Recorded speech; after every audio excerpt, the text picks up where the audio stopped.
What's up guys, my name is Ace, and this week's weekly challenge reward in Black Ops 7 is the FANG Hoverpoint ELO sight. And in today's quick video, I wanted to dive deep into this and compare it primarily against the standard ELO sight, because it's a little bit more interesting and has a different look to it as well. So let's dive right into this with the basics. The pros on this state that it improves our recoil stabilization, and there's 3 little arrows next to it, so it seems to improve it a lot.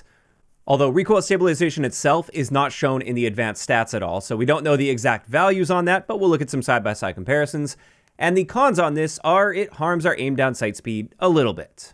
So let's take a look at a few examples here. I just handpicked a few guns from different weapon categories to try out, and we're going to start it off with the Peacekeeper Mark I. As we can see here, when comparing the base recoil plot versus the recoil plot with this new ELO sight, if you take a careful look at that, you can see that there's a little more stabilization, as you would expect. So the recoil pattern is just a much cleaner line with fewer rounds deviating left and right from that line. And so it's clearly helping there at least a little bit. I wouldn't say the Peacekeeper heavily relies on this stat or anything, but it does appear to help somewhat there at least.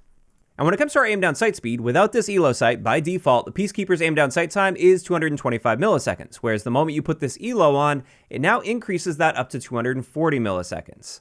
Now, it turns out this isn't a flat percentage change across all of the guns in the game.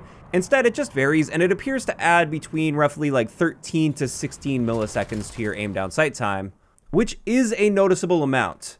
Interestingly, the sight that this is pretty clearly modeled after is the JAK Glassless optic from Modern Warfare 3, which did a very similar thing. It helped a little bit with your recoil stabilization, or I think they call it firing aim stability back in that game, and it had the downside of adding some aim down sight time. But in that case, I actually went back and checked. It was generally around 5 milliseconds that it was adding to your aim down sight speed, not roughly 15 milliseconds, give or take a millisecond here or there.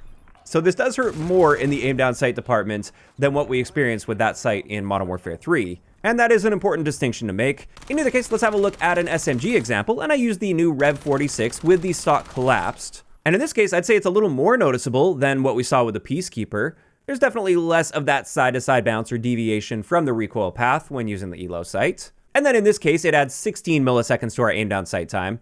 And then finally, I wanted to pick an LMG here, and I just chose the XM325 since that's fresh in my mind. I just recently uploaded the gun guide on that. And once again, there is clearly a difference between using this new ELO sight versus not using it. And in this case, it adds 13 milliseconds to our aim down sight time.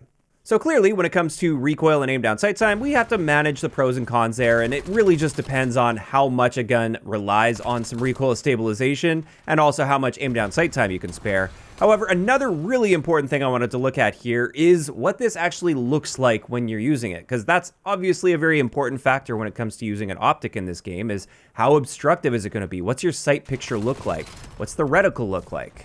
Well, this is what it's going to be looking like in-game, and I wanted to directly overlay the standard ELO sight on top of this and kind of just flip back and forth between them to show you what that sight window looks like and how much of the screen it's taking up. And it's pretty clear here, you've got a bigger, more open sight picture, and it's absolutely going to be less obstructive on your screen relative to the standard ELO sight. Which, to be clear, the standard ELO sight is certainly not bad in this area. It's still a great optic. It's just if you're looking for the optimal sight window with a low zoom optic, I would say this new FANG Hoverpoint is absolutely best in class. And realistically, in my eyes, that's the primary reason that I would want to use this ELO over the standard ELO sight or a different optic in the game, is due to that really nice clean sight picture. Of course, the recoil stabilization I just consider to be a nice bonus on top of that, because recoil stabilization I think is fairly rarely going to be the reason that you're losing a gunfight relative to like actual horizontal and vertical recoil. That's generally going to be what throws you off target more. At least with the current lineup of guns that we have in the game. There aren't too many guns in the game that are just terrible with recoil stabilization.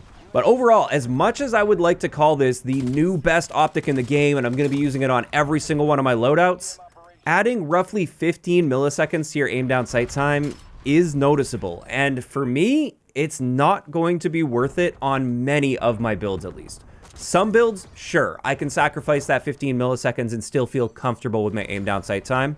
But for many others, I'm sticking to the standard ELO sight or just iron sights because I don't want to sacrifice that much. Back in Modern Warfare 3, sacrificing just 5 milliseconds to my aim down sight speed, that was a no-brainer. That was no big deal. 5 milliseconds, you're probably never going to notice. 15 milliseconds is noticeable. So in saying all of that, I will absolutely be using this optic on some of my builds, but it's not going to be the obvious choice for me. I don't think it's as good as the JAK Glassless optic from Modern Warfare 3, despite the fact that I really like how it looks. But I've also had no issue whatsoever with the standard ELO sight. I think that one still looks great, even if it's slightly more obstructive. I wouldn't say that obstructiveness is really causing me to lose many gunfights. And this is where I want to hear from you guys in those comments down below. How are you feeling about the new FANG Hoverpoint ELO? Do you guys see yourself using this as your new go-to optic, or maybe just on some loadouts, or maybe not at all? Just let me know down below. If you enjoyed the video, a like rating is always appreciated, and don't forget to subscribe for more if you haven't already. I'll talk to you guys next time.